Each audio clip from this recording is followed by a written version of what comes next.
দাদু ধরে বড়গুলো হেভি এই তো কি সুন্দর জ্বলবে।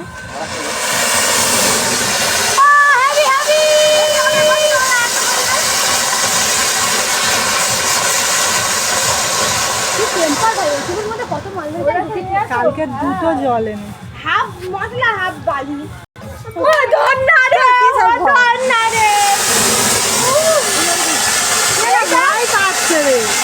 এদিকে মুখ করে আছে ঘোড়া।